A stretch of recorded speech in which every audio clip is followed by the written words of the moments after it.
Hi again. I'm going to the next step in our series of how to hear God. And in this section, it's going to be a continuum of the last point, which was the accuracy or the ability to hear God accurately. And so in this section, I'm going to talk about the importance of removing any religious filters. Because so many times people reject God and rebuke stuff that is from God because it doesn't fit their theological conviction or, whatever they believe is true. And so I've learned a lot from John Paul Jackson. I adore, I really, really love the work that he had. I encourage anyone to just check out what he has when it comes to understanding and hearing God and things like that. Anyway, he shared so many stories of pastors that did not believe in dreams coming from God, not in our age. And they taught the congregation that was bad and it was from the devil and they should not listen to it and da-da-da. But then God spoke to them powerfully in a dream, and they didn't know what to do about it. And nobody knew, however, John Paul Jackson, because he was kind of like the pioneer, and he was really chosen by God, I believe, to teach the body how to interpret dreams and a lot of other stuff as well. So because he was known for this and because people respected him, he had a very solid biblical platform, and he executed his skill with brilliance.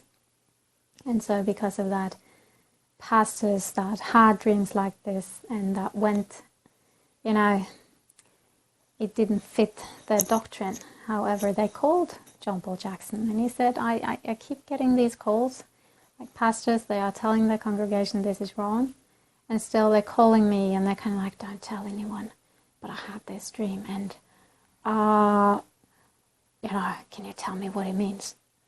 And so, it just showed the hypocrisy, and also some of them struggled because they thought it couldn't be from God, but still it felt as if it was, and so they called him. And so they had this inner struggle.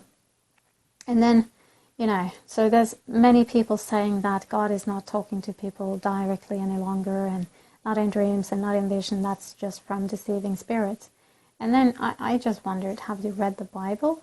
Because it says in the last days, and we're in the last of the last days, I suppose, I firmly believe, it says that God will pour out his Spirit not only on the believers, but on all flesh, so that they will dream, prophesy, and see visions. And, how more accurate can it be? Or precise, like saying that this is what is going to happen. And that's what is happening.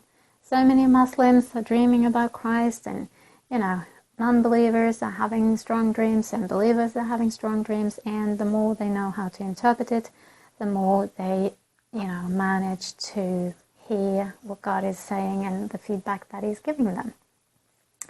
And so also, because I am really, really fond of dream interpretation, that is like, ooh, I love it. And because of that, I get people, they asking me about dreams they've had. And so often I come across, believers, Christian people that are having such a struggle because they had this dream, and I was nude. And, I don't think I am a filthy person, and I don't want to sin, and, am I, is it demonic? And you have all these people that have dreams about, I had sex with my ex, and I tried to forgive, and blah, blah, blah, blah, blah, and feeling guilt and shame and blame and, so many things. And then it's like, relax. Nudity is very often a sign of a symbol of vulnerability, of transparency, of willingness to be humbled and willingness to show it all. yes, we can have demonic dreams and stuff like that. But however, don't put everything in one box. And, perhaps God is telling you and making this wonderful dream and you are rebuking it, praying for all the demons to go and beating yourself up. Come on, And sex dreams, some of them, yes, can be, from the flesh and desires and stuff like that. However, intimacy is something that God is seeking with us. And being intimate with somebody else, it doesn't have to mean physical, sexual intimacy. However, if you're intimate, like in thoughts and in spending time and being close in the spirit, you may have a dream where you're intimate sexually with them as a symbol to, get your attention and to convey the point. You're intimate on a certain level. And so, yes, I'm sure a lot of people would disagree with this, and I don't care. This is the sound teaching that comes from John Paul Jackson. He was chosen, and he did an excellent job of laying the foundation of how to understand dreams. And I've seen it so many times in my own life. I'm not even interested in, I'm shameless, just to say it that way. I have no shame, no guilt, no blaming, no stuff like that. And so I don't point it on others either. So, and the reason why I don't have that is because I was not raised in a Christian home, in a Christian society. I did whatever I wanted. But I learned on the way that there are certain things that benefits me. And so instead of feeling guilt and blame and shame, if I find something that doesn't work or is bad, I stop. And I'm so proud of not having shame, because the point is to move on. It is actually sinful to feel shame and guilt and blame, because you're beating yourself up and sabotaging the process. So we are kiddos, we are learning to walk and to run, and we are in a foreign, like a strange environment, doing things that we don't know how to do. How can we beat ourselves up if we fall? It's just going to stop the process. Just get up again and, do better next time. So that's my view. And because I've seen so many times that dreams with nudity or even, intimacy that is sexual is basically just telling simple connections, like confirming or showing things that are not impure at all. God created sex. He created our sexual organs and everything. Do you think he's ashamed of that? Do you think it's not to be, a part of our dialogue or our lives? Is it dirty? It's how we make babies, So, no.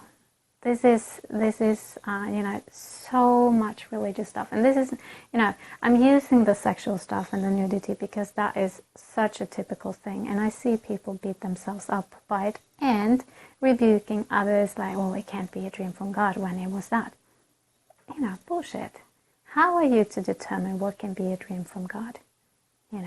If it is from God and you say it's not, then you are doing blasphemy. And if you have a dream that is fluffy and nice, but it's not of God, it's a soul dream, and you say, oh, this is from God, then you are blaspheming. So I'm just pointing this out and, to trigger some people to be scrutiny, have scrutiny on their own perceptions, because God is what he is. He created us the way we are, and he has a symbolic language that we need to master. We cannot put him in a box and we cannot rebuke him. All we can do is learn and be humble and on the alert. Because yes, there are things that are not from God. And by being skilled and, really study and really, really, really accurately seek, we will learn the difference and know how to do better. By that, I hope you are blessed. Take care. See you soon.